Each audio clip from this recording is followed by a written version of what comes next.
Abu Hurairah ரலியல்லாஹு அன்ஹு அவர்கள் கூறியதாவது, யாரை தவிர வேறு இறைவன் இல்லையோ அந்த அல்லாஹ்வின் மீது ஆணையாக, நான் கடும் பசியால் என் வயிற்றை தரையில் வைத்து அழுத்திக் கொண்டு படுத்திருந்தேன். மேலும் கடும் பசியால் வயிற்றில் நான் கல்லை வைத்து கட்டி கொண்டதும் உண்டு.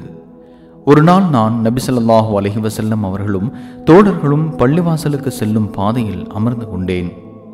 அப்போது அபூபக்கர் ரலியல்லாஹு அன்ஹு அவர்கள் என்னை கடந்து சென்றார்கள். உடனே நான் இறை வேதத்தில் உள்ள ஒரு வசனத்தை பற்றி அவர்களிடம் கேட்டேன். எனக்கு வயிறார உணவளிப்பார்கள் என்பதற்காகவே அது குறித்து அவர்களிடம் கேட்டேன். அவர்கள் கடந்து சென்று விட்டார்கள். என் பசி நீங்க எதுவும் அவர்கள் செய்யவில்லை. பிறகு உமர் ரலியல்லாஹு அன்ஹு அவர்கள் என்னை கடந்து சென்றார்கள். உடனே நான் அவர்களிடமும் இறை வேதத்தில் உள்ள ஒரு வசனம் குறித்து கேட்டேன். அவர்கள் எனக்கு வயிறார உணவளிப்பார்கள் என்பதற்காகவே அது குறித்து அவர்களிடம் நான் கேட்டேன். அவர்களும் என் பசியை போக்க ஒன்றும் செய்யாமல் போய்விட்டார்கள். பிறகு அபுல் காசிம் நபி ஸல்லல்லாஹு அலைஹி வஸல்லம் அவர்கள் என்னை கடந்து சென்றார்கள். என்னை கண்டு எனக்கு ஏற்பட்டுள்ள பசி நிலையையும் என் முக மாற்றத்தையும் அவர்கள் புரிந்து கொண்டு புன்னகைத்தார்கள். பிறகு அபூ ஹுர்ரே என்று அழைத்தார்கள். நான் இதோ காத்திருக்கின்றேன் அல்லாஹ்வின் தூதரே என்றேன். என்னை பின்தொடர்ந்து வா என்று சொல்லிவிட்டு நடந்தார்கள். நான் அவர்களை பின்தொடர்ந்து சென்றேன். நபி ஸல்லல்லாஹு அலைஹி வஸல்லம் அவர்கள் தமது இல்லத்தில் நுழைந்தார்கள். நான் உள்ளே செல்ல அனுமதி கோர எனக்கு அனுமதி அளித்தார்கள். நான் உள்ளே சென்றேன். அப்போது வீட்டில் ஒரு கோப்பையில் பாலை கண்டார்கள். உடனே தம் துணைவியாரிடம் இந்த பால் எங்கிருந்து வந்தது என்று கேட்டார்கள்.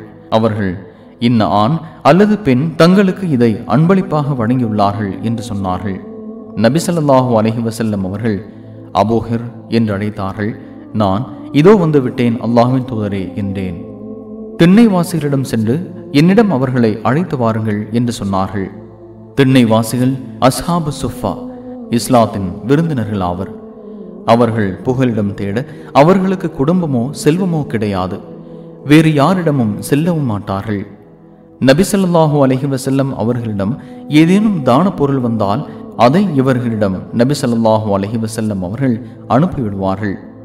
அதிலிருந்து தாம் எதையும் எடுத்துக்கொள்ள மாட்டார்கள். தன்னிடம் ஏதேனும் அன்பளிப்பு பொருள் வந்தால் இவர்களை தம்மிடம் அழைத்து வரும்படி ஆள் அனுப்பிவிடுவார்கள். அவர்கள் வந்தவுடன் அவர்களுடன் சேர்ந்து தாமும் உண்பார்கள்.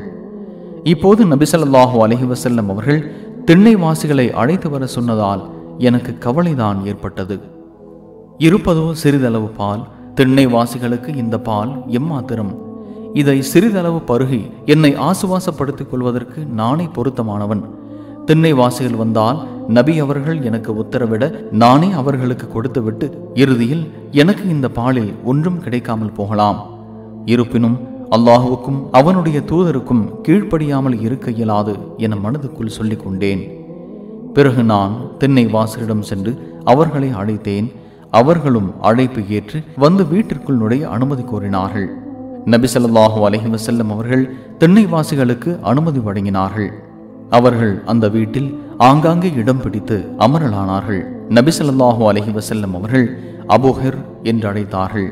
நான் இதோ காத்திருக்கின்றேன், கூறுங்கள் அல்லாஹ்வின் தூதரே என்றேன்.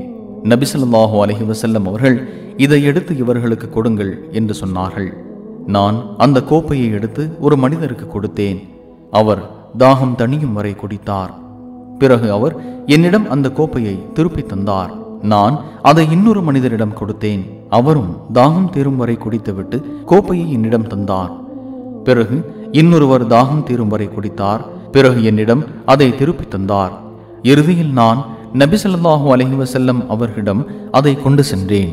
அப்போது மக்கள் அனைவரும் தாகம் தணிந்திருந்தனர்.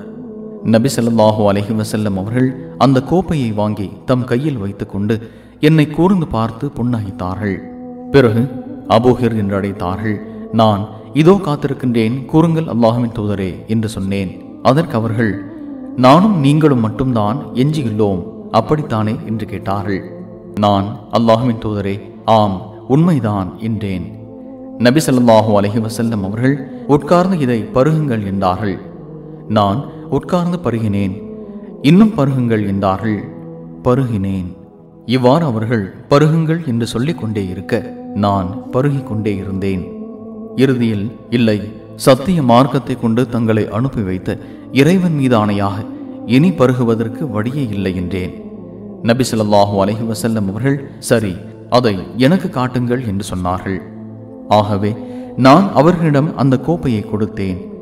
உடனே அவர்கள் அல்லாஹ்வை புகழ்ந்து அவனுடைய திருப்பெயர் கூறி எஞ்சியதை பருகினார்கள். சஹீஹுல் புகாரி 6452.